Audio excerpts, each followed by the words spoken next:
river, run, run through the hills. Run, river, run to the sea. Run, river, run to your place beneath the sun.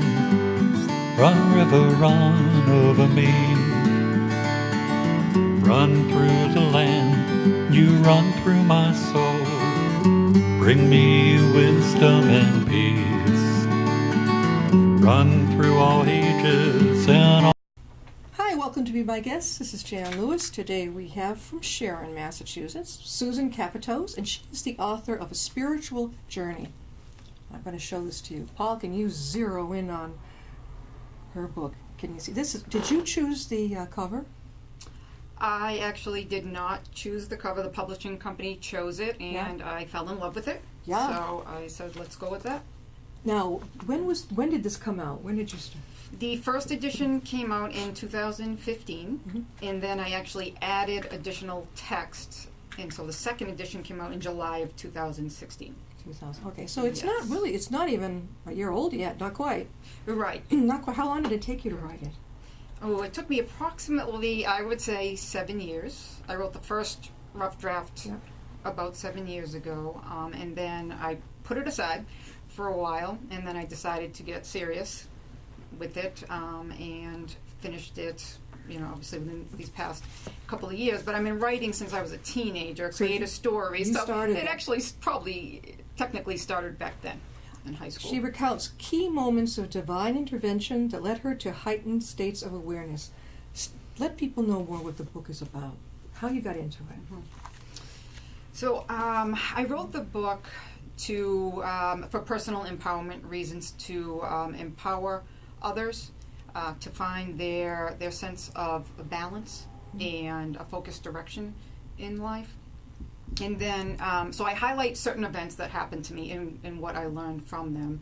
And that sentence that you just read in the background, the divine intervention piece, there have been certain experiences in my life that have occurred that have a spiritual aspect, spontaneous awareness type of occurrences that I did not ask to happen, but they did happen, and they were a blessing in my life, and made my own consciousness expand a great deal.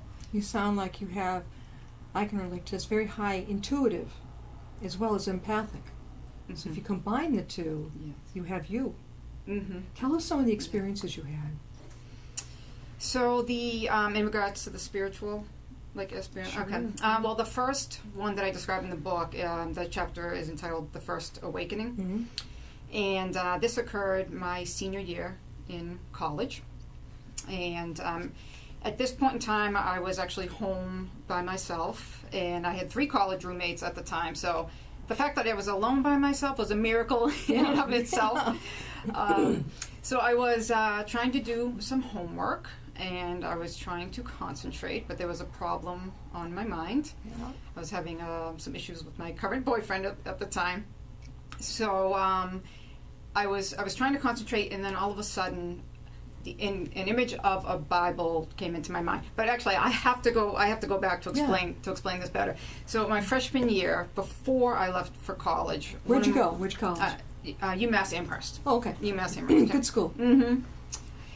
So before I left, one of my mom's friends gave me a Bible as a going away gift, thinking that I would like it. So I actually, when I was in high school in my younger years, I was basically an atheist. All right. So I did not appreciate this gift. Yeah, my heart basically sank when she gave it to me. I didn't let her know. I said, oh, okay. I thanked her for it. But something happened to me when I looked at it. Something told me that I should keep it with me for some reason, and I did not know the reason why. So that's what I did. I packed this Bible and repacked it for 4 years, but never opened it. Never opened it once, because I just simply had no interest. Right. So this one particular evening, senior year in college, I'm trying to do my homework, and then all of a sudden this image of the Bible pops into my head, and I was like, why is this happening? And it wouldn't go away. So I said, okay, then I got the intuition to get the Bible. It was right next to my bed in a drawer. and just randomly open to a page and see if the answer to my problem lied on a random page. So to do this, to make it a little bit more sacred, I took a wooden crate that we had in the room at that time, and I propped it up against a wall. Yeah. And I kneeled down before the crate, and I took the Bible, propped that up on the crate, and I just opened it to a random page. And so my eyes fell on words that were helpful, right? They were like, oh, okay, that's great, So I felt like it was a solution at that time. Yeah. And I was simply amazed at that. I thought, wow, that's so great, I can't believe, I got some clarity from this. Yeah. So right after having those thoughts, the room suddenly just illuminated with white light, like completely filled. And obviously that took me aback. Yeah. And it seemed to come from the upper left-hand corner of the room. So I remember looking back in the upper left-hand corner. I did not see anything. But then when I turned back around to just face the Bible, it was then that I was completely inundated with what I can only call waves upon waves of vibrational love, of unconditional love. Sure. And it was just so overpowering and so overwhelming that I did not know what was happening to me, but it felt bliss. It was pure bliss, pure happiness. Yeah. Any positive adjective you can think of. That happened. It happened, and it was very intense. For somebody who's an atheist, that had to be a wild experience. It was. It was wild. It was shocking, and I had all these emotions in me all at once. And you were all alone too. Yeah, I was at the time. Yes. But the overriding emotion was love and just joy, just unbounded joy. So just when I thought that was over, it continued, and without warning, I definitely felt like a tug and an uplift, and it felt like I was removed from my body. The tug was slight, but it was something that I felt, and then all of a sudden, my consciousness was just in a place of deep, endless space. Sort of like a meditation, right? Yes, Yeah. a meditation. And when I was in that state, it was just pure beingness. Yeah. There was no emotion here. So like I was inundated with love initially. This place was complete beingness. But at the same time, I felt I was allowed to expand into the universe. I know that sounds very grandiose, but it's the best way I can describe it. I felt the oneness, but I felt the emptiness too. I know, and it's a dualistic nature. And it was your first experience like that? The very first. Very first. What happened after that? Very first. Where'd you go with it? What happened? Well, afterwards, I just when I finally and that's another thing. Like at the same time, I was aware of my body in the college room, but I was also aware of that other consciousness, or perhaps it was my spirit in that other realm, so to speak. So I was aware of in both places. So what happened after that? It was just the peace, the tranquility that I felt. It lasted for days. You were under a lot of stress. I mean, let's face it, when you break up with your boyfriend or your girlfriend, it's like, I remember back in college, I remember that stuff. And it was very dramatic inside of us. It was like, oh no, And so you had a real blessing happen to you.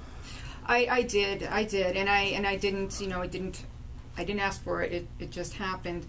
And so this is another reason, though, I wrote the book, because hopefully to inspire hope in people that maybe don't believe, don't really, don't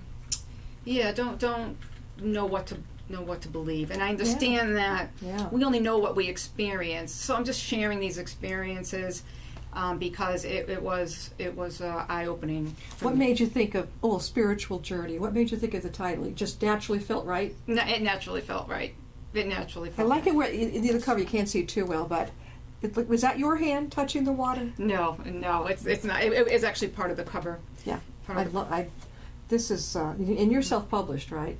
Correct. That's the way to go. We have so many authors on, and like I've told many of them, I said, Don't wait for a year to have your no and rejection letters come. Get your book out there, you know. And they say, well, I don't know. I said, what else are you going to do? You're going to sit and wait? So this took you, it was 7 years in the coming. You also said that you told me you had been in corporate before. How did you I wonder if you left corporate for the same reason I did. What happened there? I just recently left the corporate environment only about a month ago. Oh, okay. Only about a month ago. Yeah. But as you were talking and you said about, don't wait, publish the book.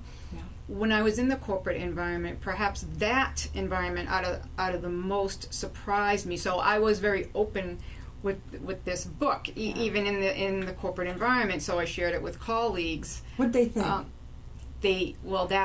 So this was the surprise, because I wasn't sure, right? Yeah. Because it's a spiritual topic in the corporate environment, but they were open to it, and not only were they open to it, I had a few people approach me and open up to me about certain experiences they have had. That's a success right there. Yeah, it shocked me, Yeah. actually. So not only spiritual type experiences, like kind of unexplainable things, but also on an emotional level. They're opening of their heart. You reached them. So that was very surprising, though. And it taught me that I think people are much more open, but we just don't know it. Because they might be a little fearful. Or maybe to in their expose family that they side. were told to be quiet and don't say anything, don't show your Right. emotions. Yeah, there could be many reasons. Where were you raised? So where'd you grow up? Yeah, I grew up in Milford, Massachusetts. Where- So not too far. Not too far. Not too far. And So you- very, very, very close. You knew when you were a kid, you were writing it. What age? I started in high school. High school. Yeah, and it was little bits of poetry. So there's some bits of poetry sprinkled throughout the book. Yeah, I see it. Yeah, Got it right here. And so that's really how the book started. So I started to write poetry whenever I was feeling strong emotion, because it was therapeutic for me, and it was the best way for me to express myself at the time. So I struggled with verbally expressing growing up. And so writing was a way for me to express myself. So I thought, well, why not write a book and explain the reasons behind the poems? Right. So that's also what this book is about too. It's the reasons and the stories behind the poem. So it's a collection of short stories. Read this one to us. I love it. Can you read that one? She did this poem. This is wonderful. I love it. Let's Or see. any other ones that you like to do. I love it because she combines the poetry with her spiritual journey. So the when we touch. Sure. When we touch, yeah. So this poem was written at the time. I had a very intense long-term relationship, and it was very great on many levels. But as with all relationships, there are challenges. So this particular poem, "When We Touch," was dedicated to that man in my life at the time. So it hints upon the positive pieces, but in kind of the fact that we were going apart at the same time. So it's called "When We Touch." When you touch my hair, I breathe in the air and melt into these moments of love that we share.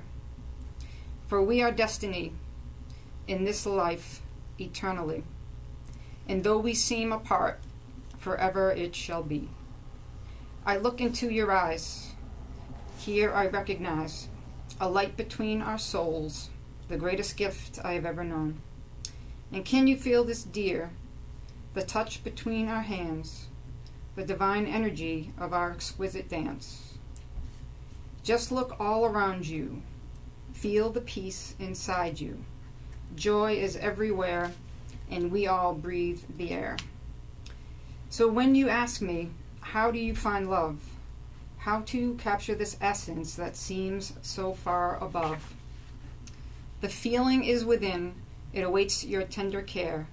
It is patient. It is kind. Always, always here. But now the time has come to part our ways. I will cherish your heart. I will honor your spirit. I will remember the beautiful days. When you touch my hair, I breathe in the air and thank you for those moments of love that we shared. I don't know what to say. That, do you think he ever saw that? I don't think so. What a shame for him. I don't think so. Really? Mm-hmm. Now, your family, what does your family think of your book? Your parents, your brothers and sisters? Yes. Are you, Yes. Are you yeah, the oldest, youngest? I'm the middle You're one. I the have an middle older one. sister, older brother, me, and then a younger brother. Yeah, they liked it. They knew I was writing, like tidbits along the way, but I don't think they knew that I was serious about it and really serious about writing a book. Yeah. So I think part of it took them by surprise as well. Yeah. That some of the depth of the stories. They must So. appreciate it. Yeah. And so leaving corporate and deciding to go completely into writing, that's a big step. It is. It is a big step. I bet you don't miss But- corporate, though. Do you? I don't. I don't. No. But I have to say, I learned. It was a great learning experience. How long were you for doing me. 10 years. Well, you were bookkeeping, right? Was it bookkeeping? It was. I a couple of different roles. I started off as it was a medical information technology Mhm. company that produced financial and clinical software for Mhm. healthcare facilities throughout the United States and abroad. So a pretty wide global company. And I was a support specialist. I helped hospitals with their software issues, troubleshooting. Yeah. Then I was in marketing for 4 years, where I demonstrated our laboratory product, and I traveled to 35 different states, England, Ireland, Canada, Puerto Rico, and that was a fantastic experience as well. Helped me to hone my interpersonal skills, Yeah, and definitely. and then lastly, I was an internal auditor for the company. So you've done a lot. Yeah, so it was a great learning experience, and I don't want to, I'm glad for it, but I'm also happy of this moving forward another path, another step in my life. This is your calling, because this book is terrific. Susan, how can people get a hold of your book, A Spiritual Journey? Okay, so people can get a hold of A Spiritual Journey. It is available on Amazon, on Apple, Barnes & Noble, and Kobo. I also have a website. It's at spiritualjourney.life. And when you go on the website, it all the information is there too about how to access the book. I also have some of my positive quotes and sayings on there with some of the pictures. I have an events page on there, some of my other upcoming events as well. So you're going to be, where are you going to be appearing coming up? Where are some of those places? let's see, I'm going to be at the New England Expo, the Coming up in July. right, coming, yeah. coming Danversport. Danversport Yacht Club, and I'm also going to be at Tatnuck Bookstore in Westboro on August 26th for a meet and greet, and I'm actually coming back here. Yes, you are. I wonder who's behind. Yeah, I know. Yeah. It's a joy for me working with Susan. I mean, I do the research and I find out for her what would be great for her to connect with. It's a lot of fun and it's rewarding for me, and I hope it is for her too. So, Dark Night of the Soul. What was that part? That interested me when you got into that chapter. Tell me about that. So that chapter, The Dark Night of Soul, describes the challenges, some of the intense challenges that I faced when I was trying or evolving, basically progressing on the spiritual path. And what I mean by the spiritual path, really all I mean is just being aware, being more aware of other people, other people's energy, how we interact with other people, and this is where the personal development skills that I highlight throughout the book as well come in. But so one of the challenges that I faced as my awareness increased, I found that I was becoming ultra sensitive to people around me. I was picking up on their problems, their issues, their traumas, but my mistake was that I didn't separate myself from them sometimes. Yeah. So a little too close. A little too close. Yeah. So my energy was somehow got intertwined with them, and when someone, especially I guess, that can be okay if someone's in a joy, in a higher place with a higher emotion. But then somebody could drag us down if we allow it. That's where boundaries come in. Yes. So I had a challenge. I had a challenge with that. Correct. Yeah. Right. Because it's not healthy to get. It's good to be compassionate empathic. There's nothing wrong with that, but when taken to the extreme, and you get tied in with that other person's lower emotions, that's not healthy. And then you're in no place to really help another one if you're intertwined. So I talk about that in my book, and in a solution for that as well. And the solution to that is to respond in a situation versus reacting. And what I mean by that is that if let's say an angry person is coming at you, and our initial reaction is to come back with anger. We might get defensive. Or some people just kind of want to just back out. Some people are like, oh, they're on the defense. They don't want to get entwined with it, right? I've seen what you mean. Some people want to get in there, and others are like, whoa, I don't belong in this, and want to get out of it. Correct. Yeah. It can be like that physical sensation. Yeah. But the inward feeling, I'm more focused on like that inward feeling, because it's so easy to get upset or get defensive when someone is coming at you in a angry way. Let's say. So I talk about that in my book, and so instead of getting intertwined with that person's emotions, it's a conscious decision, and you have to say, I'm going to take a step back, literally and figuratively, and choose to be centered and choose to be emotionally stable, right? So you can be in a empowered place and not Definitely. Get I hear you. wrapped up. We are talking with Susan Kapatoes, and her book is A Spiritual Journey. And you can find it downstairs in our library. If you're out of town, out of state, come to Upton. We have a wonderful author's wall, and you can go down there and borrow a book. You just said something that really interested me. Oh, when people get very angry and they develop a resentment, I heard the saying that resentment is like taking poison and hoping the other person will die. Get it? Yes. It's so true, because you're not hurting them. You're hurting yourself. You're hurting yourself. That's a very, very good way of putting it. Yes, because anytime we feel those lower emotions, they can be so many things, right? Anger, resentment, jealousy. There's a long list. We harbor that energy inside, and we can't fool ourselves. Right. So we might fool people on the outside, but ultimately we carry it, and we know the reality. And so this simple exercise of responding, being a conscious decision maker, and saying I will not engage with that person's lower emotions is very powerful, and it's very simple, but it's challenging to do. So it takes a conscious effort to practice it. It's kind of a tool in your toolbox, right? Exactly. How do I? Exactly. How do I not disassociate? What's the word? I move back from engaging with this person's baggage. It's not my baggage; it's theirs. So I'm not going to encourage it. Right.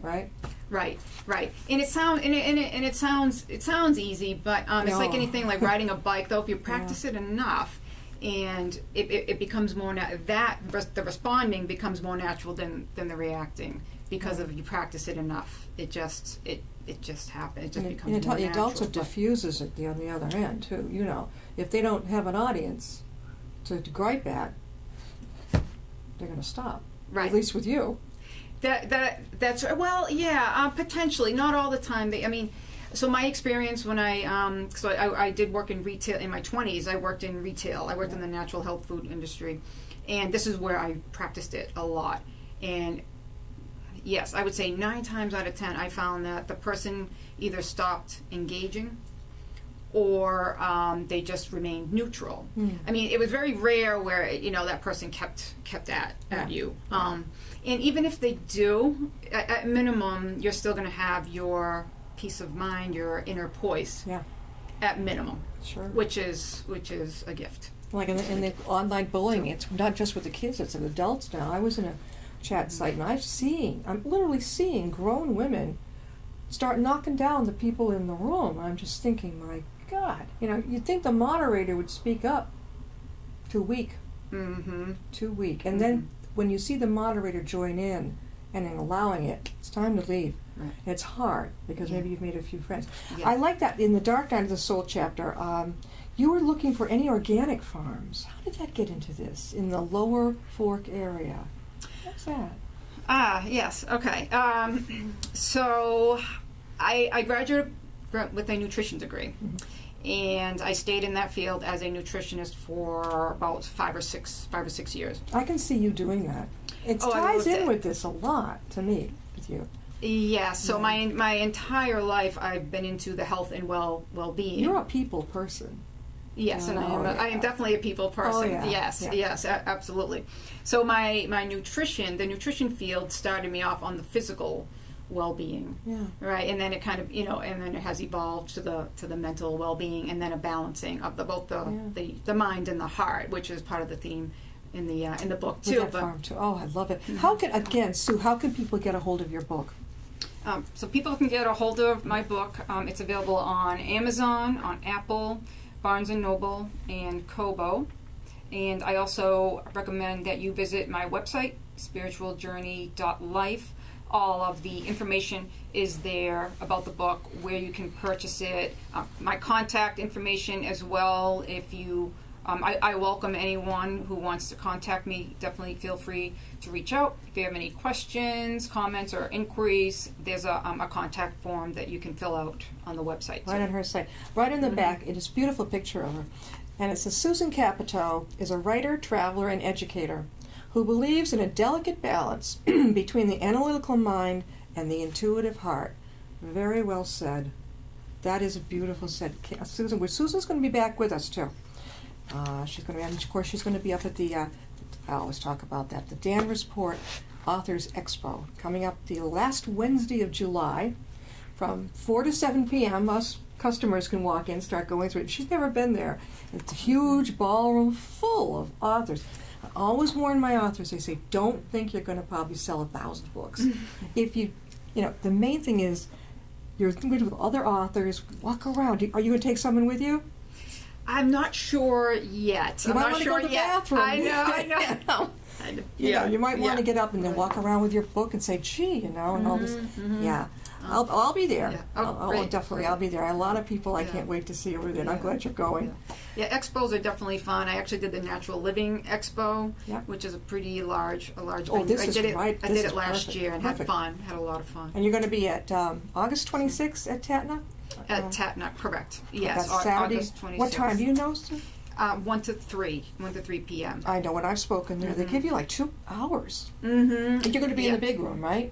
Yeah, well, this is a meet and greet, so it's going to be at a table in front of the store. Yeah. That's initially that's the first step. I had a children's author who did the meet and greet, and she brought someone with her so that she could get up and walk around the store with her book and just say, hi, have you seen that type of thing. Okay. Yeah. Oh, that's a good idea. Another reason to have somebody That's a there good idea. manning your table. Yeah. You don't want somebody going in and walking out with one of your books. Mhm. So, no. True. All right. Well, thanks, Sue. We're going to have her back. Thank you very much. Check out her book downstairs at our library. We'll see you next time. Great. On Be My Thank you, Guest. Jan.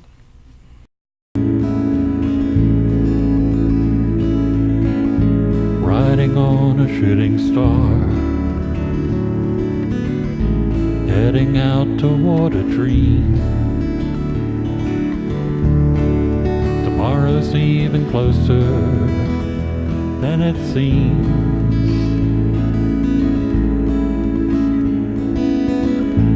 Moving through the cloudless sky,